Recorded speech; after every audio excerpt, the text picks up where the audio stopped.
আসসালামু আলাইকুম।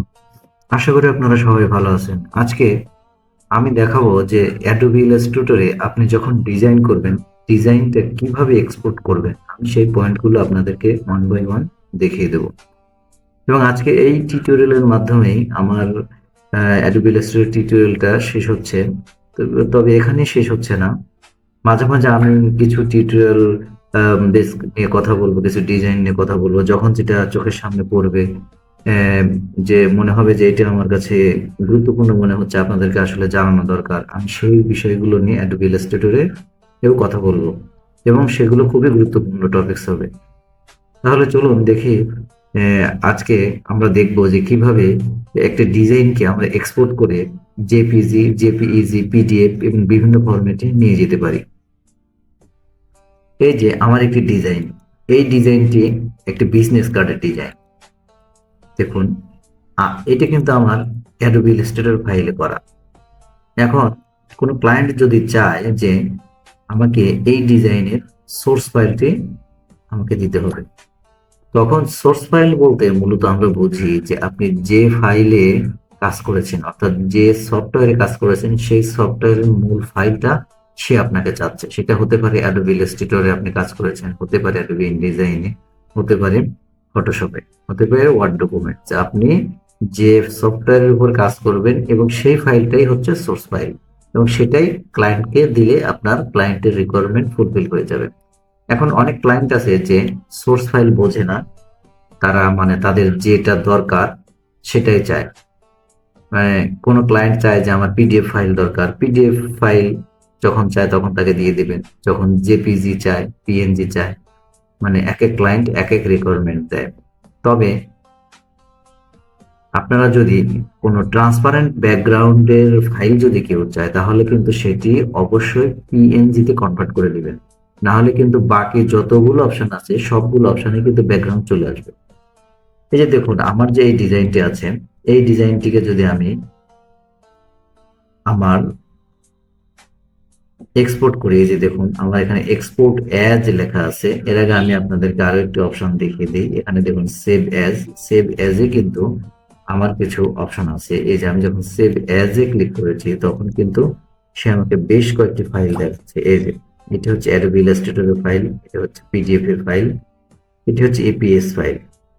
অর্থাৎ আপনার এই তিনটাই source file, Adobe Illustrator file. এই যে আর SVG file, SVG compressed file, Illustrator template file. আপনি এখানে সবকিছুই ইলাস্ট্রেটর রিলেটেড ফাইল পেয়ে যাবেন। এখানে যদি আপনারা চান যে আমরা ইপিএসটা সিলেক্ট করব, মানে ইপিএস ফাইলটা আমরা বের করব, তখন আপনি করবেন কি, ইপিএসটা সিলেক্ট করে আপনি এখানে সেভ দিয়ে দিবেন, তাহলে এটা ইপিএস ফরম্যাটে চলে যাবে। এখন আমি এক্সপোর্ট অপশনে গিয়ে দেখি আসলে এখানে কি আছে। এই যে দেখুন এক্সপোর্ট অ্যাজ, এখানে যদি যাই তাহলে দেখুন এই যে এক্সপোর্ট অ্যাজ এ গেলে দেখুন এখানে আমার অনেকগুলো অপশন আছে। এই যে এখানে দেখুন জেপিইজি ফরম্যাট আছে, পিএনজি আছে, ফটোশপ আছে, এসবি আছে, টিআইএফ আছে। আসলে আমার এই যে ফাইলগুলো আছে অটোডেস্ক, এই ফাইলগুলো যারা অ্যাডোবি ইলাস্ট্রেটরে ডিজাইন করে নিতে আসে তারা সাধারণত এই ফাইলগুলো চায় না। কিন্তু যারা অটোডেস্ক অর্থাৎ অটোক্যাড ফাইলের উপরে এই ফাইলগুলো ওপেন করতে চায় তখন তারা চায়। এবং এই ক্লায়েন্টের গুলো, অটোডেস্কের যে ক্লায়েন্ট গুলো, সেইগুলো সাধারণত আপনার অ্যাডোবি ইলাস্ট্রেটর দিয়ে কাজ করায় না। তো ক্লায়েন্ট চাইলে আপনাকে সাধারণত জেপিইজি, পিএনজি, ফটোশপ, এসভিজি এই ফাইলগুলো চায়। পিএনজি ওই যে আমি যেটা বললাম ট্রান্সপারেন্ট ব্যাকগ্রাউন্ড, আর ফটোশপ। আরো একটি কথা বলে রাখি যে আপনি যখন একটি ডিজাইন অ্যাডোবি ইলাস্ট্রেটরে করবেন, সেটাকে কিন্তু আপনি পিএইচডি তে ওপেন করতে পারবেন। এবং পিএইচডি তে ওপেন করার আগে আপনি যখন অ্যাডোবি ইলাস্ট্রেটরে কাজ করবেন, তখন সেগুলোকে কিন্তু আলাদা আলাদা লেয়ারে তৈরি করে নিতে হবে। আপনি যখন আলাদা আলাদা লেয়ারে তৈরি করে নেবেন, তখন সেই ফাইলগুলো আপনি খুব ইজিলি ফটোশপে নিয়ে গিয়ে এডিট করতে পারবেন। এই যে দেখুন, আমি যদি জেপিইজি ফরম্যাটে এটাকে নিতে চাই, তাহলে দেখুন জেপিইজি লিখে এটাকে সিলেক্ট করে আমি এটাকে যদি এক্সপোর্ট করি, তাহলে দেখুন আমার এখানে আরো একটি মেসেজ বার দেখাচ্ছে। এই যে এখানে দেখুন কোয়ালিটি, এখানে RGB, CMYK, এখানে তিনটা কালার অপশন আছে। আপনাদের যেটা প্রয়োজন সেটিকে আপনারা এখান থেকে সিলেক্ট করে দেবেন।